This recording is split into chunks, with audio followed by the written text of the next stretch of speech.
What's going on, guys? It's Frankie here. Can you believe it? It is week 5 already in the 2022 NFL season. It's been a great 4 weeks so far, and here are my picks for week 5 of the 2022 NFL season. The Indianapolis Colts and the Denver Broncos on Thursday Night Football. The Broncos are 3-point favorites. Colts are 0-2-1 in the AFC South so far. 3 division games in 4 weeks, and it's been a rough stretch of it so far, losing yesterday to Tennessee. Jonathan Taylor has taken a big step back. He was obviously the rushing leader last year, and only 42 yards yesterday on 20 carries. It hurts that the offensive line is not great, but Indianapolis does have issues there. They had 3 costly turnovers yesterday for the Colts. Not looking good for them, ideally here. Both of these teams have struggled coming out of the gate. Colts, not surprising. I figured that, rebuilding year, Matt Ryan coming, I figured things were going to be rough. I was not surprised at how much Denver struggled. The Let's Ride Broncos, I was a little bit surprised at how rough they've been. Their offense was a little bit better yesterday. It did score 23 points. The problem is they gave up 32. And that's just another loss here in the division for Denver. And now they've lost Javonte Williams. They have that injury to deal with here, and now they got to figure out what they're going to do. And Melvin Gordon's already fumbled 4 times in the last 4 games, so they have issues on that side. So this is a real tough one for me to pick here. It's like, all right, Colts, Broncos, neither team I'm really enamored by. But on this spot, I'm going to go with Denver. I'm going to stay at home. And Russ can't be that bad, right? Like, as much as we've seen Denver struggle here, we did see them get a little bit something going yesterday on offense. Russ did show a little something. He had 2 passing touchdowns. He had a rushing touchdown. So things are starting to get better for Denver, although, I feel like we're going to see it's got to change eventually. So I think in this spot we're going to see it here. Neither team I'm really enamored by right now, but I'm going to take Denver to bounce back here at home on Thursday night and beat Indianapolis to get the win. Give me the Broncos -3. The New York Giants and the Green Bay Packers. The Packers are 8-point favorites. This is an historic game. The NFL has been going to London for 15 years now. This is around the 31st or 32nd game, and this is the first time they've sent 2 teams to London that both have winning records. That's crazy to me. That is absolutely wild to think that has never happened in 15 years. It's just been a show we've not been sending our best to London here for the last 15 years. But finally, we have 2 teams over 500, which is weird because I don't think the Giants are any good. The Giants are 3-1, and I really don't think they're that good. I think they've benefited from a bad schedule here. They have no receivers at all. The offensive line is still really poor. They didn't even have a quarterback for the final quarter of this game yesterday, and they were still able to pull this off. Jones has an ankle injury. Tyrod Taylor was evaluated for a concussion. They may have to be desperate and bring in David Webb or Saquon Barkley, whoever's available at quarterback. I do have to give the Giants credit. They are 3-1, which is the first time a Giants coach has been 3-1 since Tom Coughlin. So great job, Brian Daboll, on what he's done there. Saquon has certainly looked like he has stepped back into rookie season Saquon. They did use Daniel Jones' legs when they were working yesterday. They did use them well. But yeah, the fact that their receivers are not doing anything productive right now. 3 catches yesterday for 25 yards. Losing Sterling Shepard was bad, but now it's just gotten worse and worse and worse for the Giants. So we do have to wonder about them at the quarterback position. I'm going to take Green Bay. I think no matter who, even if it's Daniel Jones at quarterback, I just don't see it here with Green Bay. Yesterday was a very nice win there even though if you're a Green Bay fan, you wanted it to be a bit, New England's got their second or third string quarterback out there. You wanted it to be a little bit, you didn't want to go down to the final second. But Rodgers, did what Rodgers did late. Nice job by Rashawn Gray. He has, 5 sacks through 4 games. He certainly stepped up there. And then, some big plays yesterday by Lazar and Cobb, Romeo Dubs as well, setting up the Mason Crosby field goal. So, they're now 3-1, and they've got 3, I feel like, very nice matchups going forward. Giants, Jets, and Commanders. The Packers could very easily be 6-1. They went through the toughest part of the schedule first. Now they're 6-1 before they head to, or they could be 6-1 before they head to Buffalo. And I think that starts here in London. I think Green Bay wins this one pretty easily. I just think the Giants, without a quarterback, is not going to be whoever their quarterback is. Especially if it's David Webb, I don't think they'll have a chance. But even so, I just don't think the Giants have as much talent right now as they should. So especially at the receiving core on the offensive line. I'm going to roll with the Packers here, -8. Give me Green Bay over the Giants. The Pittsburgh Steelers and the Buffalo Bills. The Bills are 14-point favorites. Is the Mitchell Trubisky era over? Kenny Pickett era has begun? I'm not sure. There is a chance that Tomlin just says, you know what, I don't want to bring my new rookie quarterback out there to take on Buffalo. That just seems like a nightmare. So they might go back to Trubisky. But it was nice to see Pickett out there, provided a spark for them. He ran for 2 touchdowns. Only 3 incompletions in the game, and they were all interceptions. So I guess that's the one thing that's like, all right, whatever. The last one of them setting up with the Jets a touchdown there. So there's some good, there's some bad. Turnovers were abysmal. But yeah, that is the question here. You got to wonder where the Steelers are going to go from here, who their quarterback's going to be. Buffalo with a great comeback victory. They've ended their 7-game streak of losing 1-score games, which is weird that they haven't won a 1-score game. I feel like for sure they would have won that, but they haven't done that in 2 years. But being down 17 points at the end of the second, Josh Allen and company did what they do best, which is score. 2 great interceptions by Jordan Poyer. They are going to need to run the ball better. They're going to need to figure out. I mean, they only had 55 yards combined from their running backs yesterday. You can't have Josh Allen do everything. So they're going to have some issues there. That's probably what they need to figure out going forward. But I think they'll be able to do whatever they can against Pittsburgh. I just think Buffalo is a much more talented. Still think they have the best team in the NFL all around. And I just think in this spot here, Pittsburgh's going to have that quarterback controversy all 3 week. What are they going to do? And I think Buffalo takes advantage of that. I think they win this one comfortably by at least 20 here at home. Give me the Bills minus 14. The Los Angeles Chargers and the Cleveland Browns. The Chargers are 3-point favorites. Chargers, after a tough loss to Jacksonville, they figured it out here against Houston. Didn't have any injuries, which is nice considering, you look at all the problems here with Herbert with his rib cartilage, and you lose like guys like Slater and Bosa, and you're got Keenan Allen. It's just the Chargers are just trying everything they can to just get through this rough stretch. And all these injuries have just been adding up, I feel like, for the Chargers here. Even though they were able to get the win yesterday, which was impressive. But yeah, you still right now their concern is the injuries, and I feel like this team hasn't really, because I thought this team was going to be a breakout team this year, and the injuries have really set them back. You had Cleveland with another rough loss yesterday. Bad plays in the fourth quarter. 3 minutes to go there, and you just let Zacchaeus go 42 yards down the field. He had a face mask penalty that let Atlanta score the game-winning field goal. Cleveland's problem right now is that a lot of problems on injuries on the defense. Myles Garrett gone. Hopefully, Jadeveon Hill and Garrett will come back, but just not what we want to do from Cleveland or their offense at all. But again, they're without their backup quarterback. I'm going to roll with Cleveland in this game, though. Even though Cleveland is not where they should be right now, but again, without their backup quarterback, I think it's fine. 3 points at home, and the Chargers, even though the Chargers are, I feel like, the more talented team when they're healthy, they do have all their injuries, they have their concerns, and I think in this game, I could see Cleveland pulling this out, pulling off a nice upset at home, and just figuring it out here just for this one game. Don't think Cleveland is going to have all their answers solved here today, but I just think for this one game, I think Cleveland gets it. 3 points. Why not? I could see the Chargers just not being able to come through again, and Herbert he's just the guy's doing whatever he can. But the guy's got fractured ribs. Eventually, something's got to wear off. Give me the Browns +3 to pull off the upset, or at least make this a close game. Maybe they'll lose by 1 or 2, or maybe they'll do the push and lose by 3. Give me the Browns over the Chargers. The Chicago Bears and the Minnesota Vikings. The Vikings are 7-point favorites. The Bears lost to a team yesterday that didn't have a quarterback. Yeah, not ideal, not good. Although yesterday was the best Justin Fields has looked all year with, I feel like, and that's not really saying stuff. He was 11 for 20, he took 5 sacks, 11 passes were the most he's completed in the game all season. Just a lot of issues there with Chicago, and their second half defense looked good yesterday against the Giants. Wish that was their defense the whole game for their sake, but they show something there. And they allowed 262 rushing yards to the Giants, so with a team with a terrible offensive line. They'll have not allowed a touchdown in the second half of games. Eddie Jackson's had 3 picks this year, so we'll see where they are going forward here. But that was another difficult loss there for the Bears. And then you have the Vikings, 3-1, even though they have questions too. I feel like they should be a lot better than they are, and their offense is they're just doing stupid things. They can't get snaps off before the play clock. Defense is just giving up yards after yards, just so many there. And Cousins was fine, 25 for 38, 273 yards, but made some bad plays yesterday that you would expect from Kirk Cousins. Missed Jefferson a couple times. So as we sit here, 7 points, the Vikings are favored at home.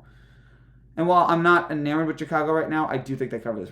I like these division lines. These games can get pretty close. And 7 points at home for Minnesota, I'm not feeling it right now. I think Minnesota wins it, but I think this is a nip and tuck kind of game, and Chicago is able to figure something out here. And I think they will show up in the second half, at least on defense. They'll make some big plays, and Chicago will cover the spread here against Minnesota. I think Minnesota wins. I think they're the better team, but I do think Chicago will cover here in the spot. Give me the Bears +7 over Minnesota. Maybe not to win, but I do think the Bears cover. Give me the Bears +7. Lions and Patriots. The Patriots are 3-point favorites. Yeah, this is probably the worst game of the week. Just two teams that are both out of it, it looks like here. Patriots are on their third-string quarterback now. We'll give the Lions credit. They did score 45 yesterday. The issue is they gave up 48. I'll roll with the Patriots here, -3, but there isn't really much to say about this game. Both these teams look pretty out of it. Give me the Patriots -3. And who would have thought that a couple years ago, the Patriots are playing a game that I feel like there's just no meaning behind it. Usually that happens in like week 17 when they're resting their starters. Not now. It's a different era here for New England. The Seattle Seahawks and the New Orleans Saints. The Saints are 4-point favorites. Man, Seattle scored 48 yesterday against the Lions. It is the Lions, but they did that. Geno Smith has not been awful. That's all you wanted here. Even though yesterday was probably the best quarterback of the day, he's leading the league in completion percentage. 23 for 30, 320 yards. And they need him, considering that their defense is killing them right now. Geno has been doing exactly what he needs to do. Yesterday, especially coming through for them. A nice day for Rashad Perry. 555 total yards of offense yesterday for Seattle. And yet they still needed to finish it off there late because the defense was just giving up play after play after play. It's so weird. For years we saw Seattle as one of the best defenses in the league, the Legion of Boom and all that. And now they lose Jamal Adams, and Geno's just not going to be able to do as much anymore here. And you can't do this for this long. And the Lions were missing a lot of guys yesterday, and Seattle still could not figure it out. Just a lot of bad plays on defense there. So they're going to have to turn it around quickly if they want to be competitive here. Saints, we don't know what they're going to be doing here at quarterback because they brought in Andy Dalton, had some mistakes there, but Jameis has not been healthy enough. Jameis has been dealing with his back issue. We don't know who they're going to start, whether it's Jameis or it's Dalton. Either or, I'm going to go with the Saints in this spot. Seattle's defense is just brutal. It is absolutely brutal. And I just feel like whoever it is, whether it is Jameis Winston or whether it's Andy Dalton, whoever it is, I feel like New Orleans is going to be able to New Orleans is going to be able to win and put up some points against Seattle. I think that's what's going to happen here. 4 points at home. Why not? Give me the Saints here. Give me the Saints to pull off the victory. Saints -4 over Seattle. The Miami Dolphins and the New York Jets. The Dolphins are 3-point favorites. Oh, it has been a rough week for Miami. Dealing with Tua Tagovailoa's back injury. Taken to the hospital. Protocols were not followed. I think it's fair to say. They fired doctors. Not been a great week for the Dolphins. The coach admitting that that Tua watched McGruber and was laughing on the way home, so that's why they knew he was okay. I would have way more questions about that. It just seems like the people that are running Miami are not exactly rocket scientists or doctors, for that matter. So now they got Teddy Bridgewater in there. Good to see Teddy again. It's always fun when you're watching the NFL and you're like, oh, that guy used to be quarterback. I remember him. And that's what we had this week with Teddy Bridgewater. No idea when Tua's going to come back. And which is a shame because Dolphins had such a hot start to the year, and now that they're going to Bridgewater, it's not ideal. But thankfully, they are taking on the Jets. And while the Jets did win yesterday, it is weird. Both New York football teams are 500 or more or better, and I don't know if any of them are good. Zach Wilson was bad for 3 quarters, and then looked awesome in the fourth quarter yesterday. Couple big drives late. He had an 81-yard drive. He had a 65-yard drive to come back from 10 points. And it was nice because the offensive line was bad. The offensive line was just a lot of injuries there. Becton, Brown, Fant, Mitchell are all out. It's a real rough spot here. It's worse to say who has the worst offensive line, the Jets or the Giants, because both are pretty anemic. But, yeah, so it was great seeing Zach Wilson come through yesterday, beating Pittsburgh, pulling that off. But I gotta take Miami. I think Bridgewater is, he's an established NFL quarterback. I don't know if he's great at all, but he's established. Miami does have, he does have Tyreek Hill there. So I think Miami's got the talent to win this game. I think on the road, I would love to see the Jets win this and keep their season competitive at least. I'd love to trust Salah here, but I just think Miami, more talented team, even with their backup quarterback right now. But I'm going to roll with the Dolphins here -3. And the Dolphins do need this because, again, it has been a week of hell with all the bad publicity they're getting, and I think they're going to need to get this one. I think they will. Give me the Dolphins -3. The Atlanta Falcons and the Tampa Bay Buccaneers. The Buccaneers are 7.5-point favorites. Falcons with another one-possession win. Almost no one was better last year. They were 7-2 in one-possession games. They did that again here against Cleveland. 500 with a 2-game winning streak here in 2022 in games like that. Their running game looking solid. You had guys like Tyler Aguilar with 84 yards. You bring up Caleb Huntley. He is 56. Second 200-yard rushing game for Atlanta here. So Atlanta's got some talent. But despite all that, Tampa Bay is more talented. Even though we saw Tampa Bay really struggle here. They're 2-2. Their offense really, all the problems that we've had from their offense here, we saw it come alive here in this game. Started off then 21-3. A couple bad turnovers. Chiefs had 14 points off 2 fumbles. Tom Brady got sacked for a fumble. People will, I'm sure the TV pundits, I haven't checked ESPN yet, but I'm sure all the pundits there are going to be asking, is Brady done? Is Tampa Bay done? And no, because you can never count on Tom Brady. Eventually, this is all going to end. Eventually, Tom Brady's not going to look great. Eventually, he's going to fall off the cliff. I don't know when that's going to be, but eventually, it's going to look bad, and then he's not going to be able to recover. Maybe with all the problems at home, maybe that's going to kill him. But I'm not ready to make that proclamation yet. Tampa Bay's a much better team than Atlanta. They got Mike Evans back. They're slowly getting healthy again. They're at home for this game, although they were home last night and that didn't really help them. But they're home again here tonight. I just think, and yeah, Tampa Bay, thankfully, the remaining opponents are combined 18-24. So they should be able, right now it looks like they have an easy schedule. So it looks like they should be able to bounce back here and play well for the rest of the year. This is the 7th time that Brady's been 2-2. 4 of those times have culminated in a trip to the Super Bowl. And I think 1, 2, 3 of them have resulted in wins. So yeah, the Bucs being 2-2 is not a death nail for this team.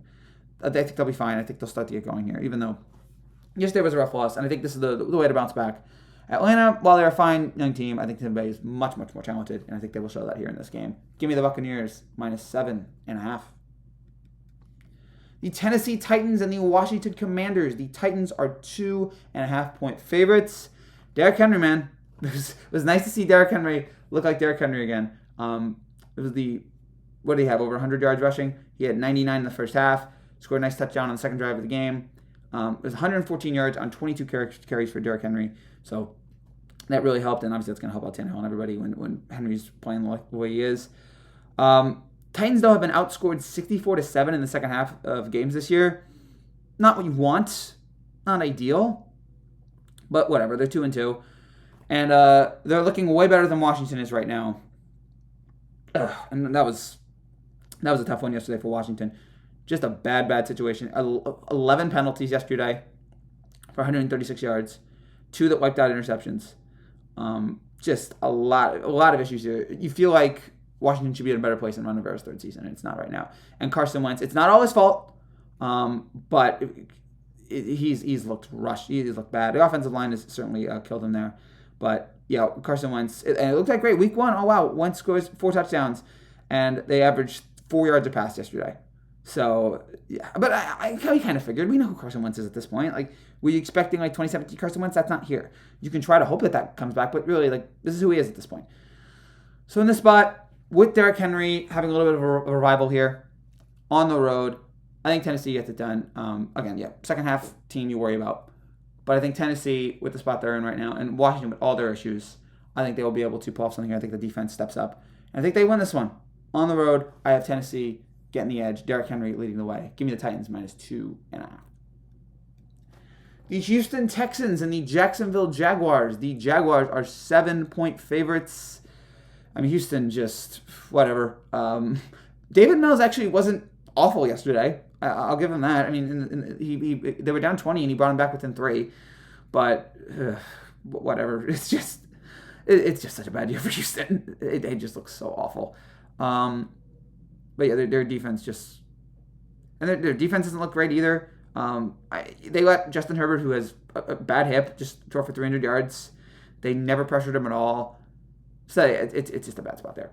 Jacksonville, on the other hand, people were really when they were up, when they took the lead early and they had those 2 touchdowns. I think the NFL was like, Jacksonville's for real, and then they responded after that by turning the ball over 5 times, which led to 22 points. Just a lot of carelessness with the football yesterday. Trevor Lawrence had easily his worst game of the year. He had 4 fumbles. He threw a pick. I think we were all starting to believe in Trevor here a little bit. Like, oh wow, look at Lawrence. Like after the disastrous Urban Meyer start, we're like, wow, look how well he's playing. And then yesterday was back to reality that he's just 22 years old. That it's not the end of he's not that great quarterback just yet. And yesterday we saw some of the growing pains with him.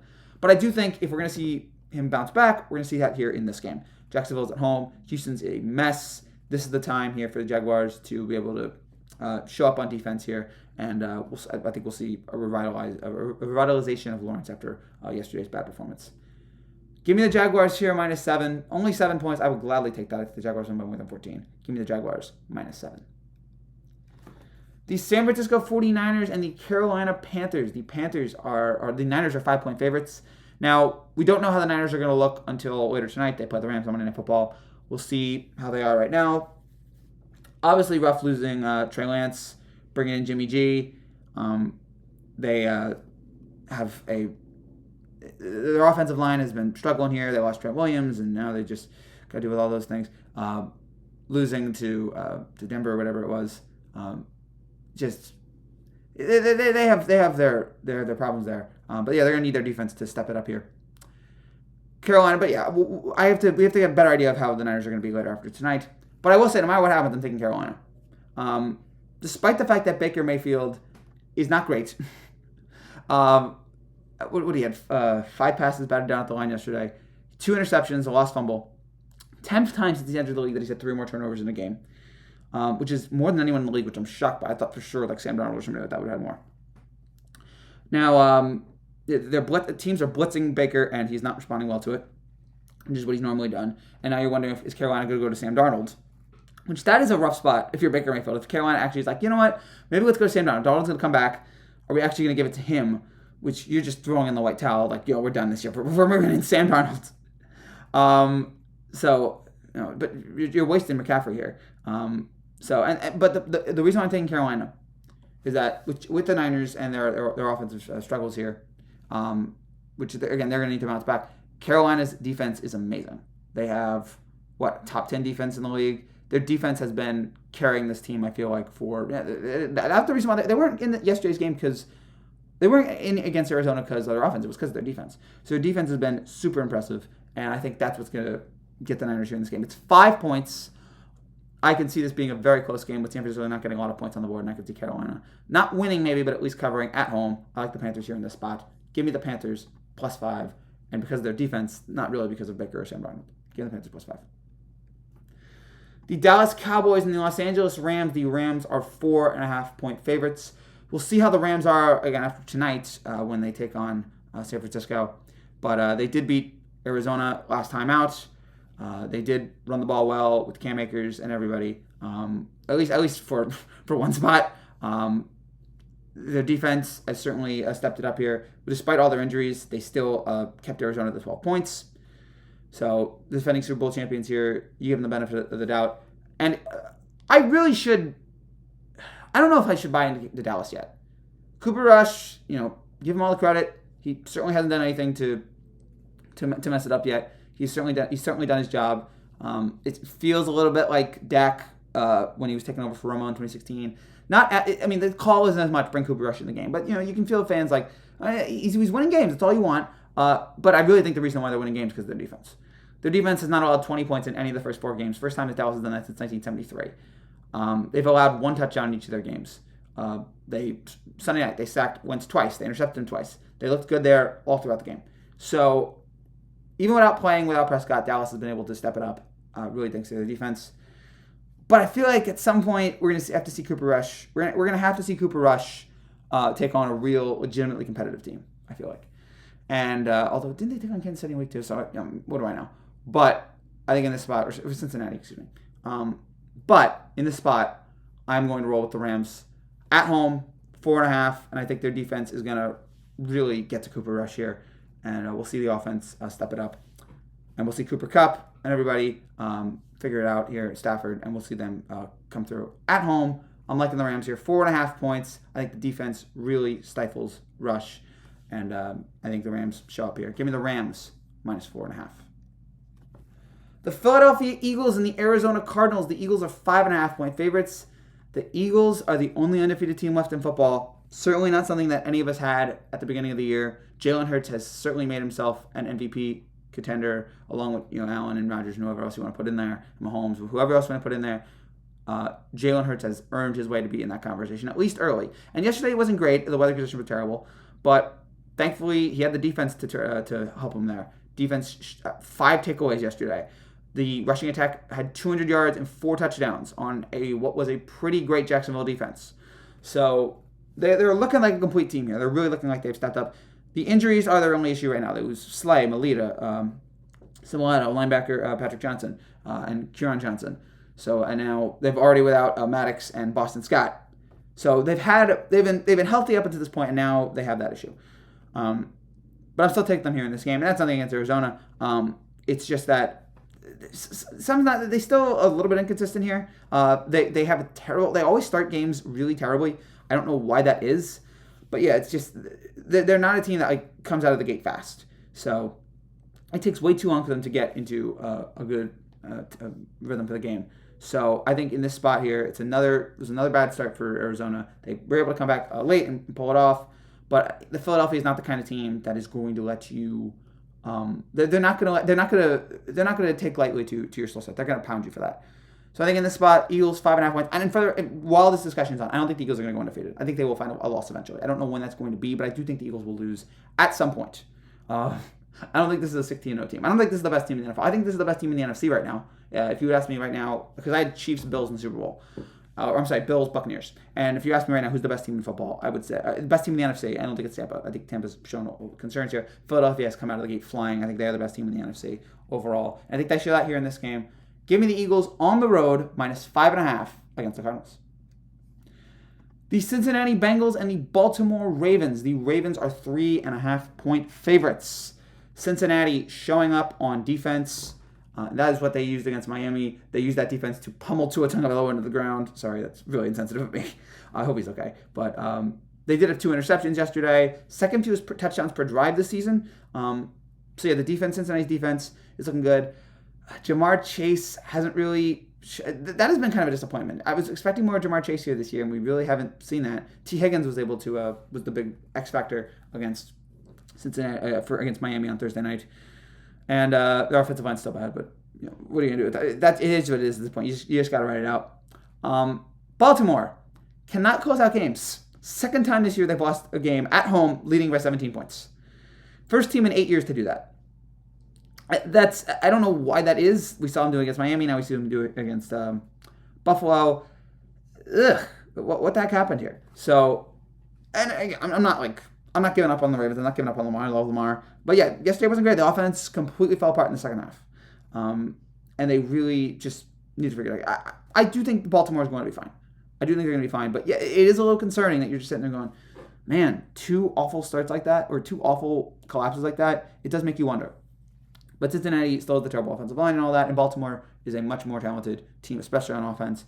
Have Lamar, you have everybody there. They'll have, and Cincinnati does have 10 days rest, so that will help them in the spot. But I do think Baltimore is going to come through. It's a 3.5-point game. I'm loving where the Ravens are in the spot. Give me the Ravens -3.5. The Las Vegas Raiders and the Kansas City Chiefs. The Chiefs are 7-point favorites. The Raiders finally got a win. Hooray! 1-3. And it's weird because you're in a weird spot here in the AFC West where Denver doesn't look that great. The Chargers have just a million injuries. And heading into last night, you were thinking, all right, maybe we can upset Kansas City. But then you saw Kansas City just turn it on, which I'll get to Kansas City in a second. But yeah, the Raiders, again, they were able to get a win. But do you look at the Raiders and go, all right, this team can compete for the AFC West? I don't see it right now. But it was good for them to get that win, score 32 points there against Denver. We were wondering, could Kansas City survive Tyreek Hill? The answer is yes. I know we're only 4 games in, but the answer is yes. All 5 of their touchdowns yesterday were scored by tight ends or backs. I mean, Mahomes is just... What are you saying at this point? Like, the guy just does things that... They just make you blush. You just sit there and you watch some of these throws this guy make, and you just... How is he doing that? How is he making the plays that he is? And we've been in awe of it for so long, but it's just been such a pleasure watching this guy.